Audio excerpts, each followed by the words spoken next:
Well, hi everyone, I'm AJ Wilcox. I run a little advertising agency specializing in LinkedIn advertising called B2 Linked. It's kind of up here behind me. But I want to give you a little bit about my background. I'm a longtime online marketing guy. I started out doing a lot of heavy SEO and PPC. I kind of landed into LinkedIn advertising and was just floored by the amount of, actually the lack of recognition that LinkedIn advertising has in the market with the emergence of Facebook and Twitter ads. And so what I did is I had so much success on LinkedIn that I decided to break off on my own and run an agency. So hopefully this is helpful to you. For anyone who's considering B2B advertising or recruiting in any way, LinkedIn tends to rock. So what I'm going to do is share the do's and don'ts of LinkedIn advertising with you, and we'll start right here with business audience. Now, before I do that, I want to talk about what LinkedIn's good for and what it is. So LinkedIn ads, if you don't know, it is a similar platform to that of like Google AdWords.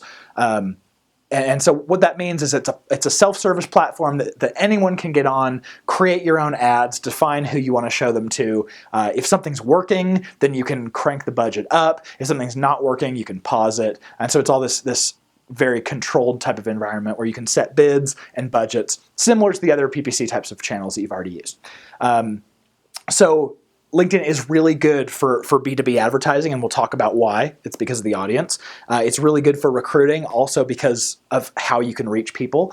It is a form of display advertising, so as opposed to Google AdWords or Bing ads, it's not showing an ad to someone based on what they're searching for. It's showing it to the right person, despite what they're looking for currently. So it is display advertising, which means that you do tend to saturate an audience over time. So you have to be a little bit keen on keeping things updated and refreshed. There are two different types of ad units that are available to you on LinkedIn. The audience is the same for both, but if you check out LinkedIn.com, you'll see the right rail ads, and probably on camera this is left, but whatever. The right rail is usually 3 text ads, and we call them text ads. They have a little 50 by 50 image associated with them and similar character constraints to that of AdWords. The other one is actually in your feed, in your news feed, and these are called sponsored updates. And if you go to your homepage or look at the app, it'll usually be the first or second element in your newsfeed. It'll say sponsored and it'll be from a company. So those are the ad units. Now let's jump right in and talk about the do's and don'ts here. So number one, your business audience. You want to use LinkedIn if you have no other way, or if LinkedIn is the best way to reach a very specific audience. And what I mean by that is when you're in B2B, you're talking about reaching a very specific person in a very specific type of role in a company. You don't want to spread broadly. If you did want to spread broadly, you'd use other types of display, or you'd use a billboard or something like that. So the targeting on LinkedIn lends itself very, very well to targeting people by things like their job title, by their job function, or the department they work in, their level of seniority, so you can make sure you're getting the right person as a decision maker, the groups that they're members of, the skills that they have listed on their profile. This is pretty much being able to target someone by anything that they have in their personal profile. Also targeting by what industry they work in, the company size, to make sure that you're targeting either enterprise or SMB. The company name, you can do account level targeting.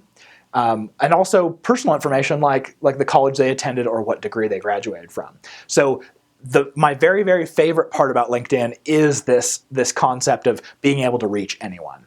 Now, my second favorite part about LinkedIn advertising is the mindset of the user. When someone is on Facebook, they're probably on their way to look at pictures of their family or play Farmville or something. When someone's on LinkedIn, you know that they're either thinking about work or their career. And so when you're advertising to them based on something that is work-related or career-related, you end up with very high conversion rates, which is fantastic. Okay, the next piece I want to talk about is, okay, once you start advertising, what type of content is it that you want to share? I have this little funnel here that goes from kind of the low-friction types of offers to something that's high friction. If you're sharing an article or an infographic, and nothing is required of the user. You just have to be interested enough in my content to read it or view it. Then this is going to end up giving you really high click-through rates, meaning your cost per click is going to come down. But obviously, if you're not getting an email address or some form of lead from them, it's probably worth less to you as a marketer. Then you have something like a white paper where you're asking for 5 minutes of their time to read it. You're also asking for an email address because it's gated. You go down a little bit more to something like an ebook where maybe it's like a half an hour of their time is required in order to consume this piece of content, and they have to give you their personal information. And then a webinar, someone's got to give you 60 to 90 minutes of their time in the middle of a busy workday, but they are also giving you their information. So again, higher friction. And then you have things like hard sells, where someone you're asking them to get on the phone with a sales rep or buy your product, things like that. So what I recommend is sticking higher in the funnel here. I usually tend to start out with a white paper of some kind as my offer, and I'm A/B testing different ad content. Okay, so that's content on LinkedIn. Now I want to talk about the market and making sure that the market economics works. So first of all, a $5 to $8 CPC is pretty normal on the platform. And so if your product sells, like, you need to be able to do the economics on your own conversion funnels. But if you're selling a product that sells for $300 to $500, LinkedIn is probably not for you. But if you're selling a product that sells for $50,000 to $200,000, like, this is definitely the place to be. So you've got to be able to afford these $5 to $8 clicks.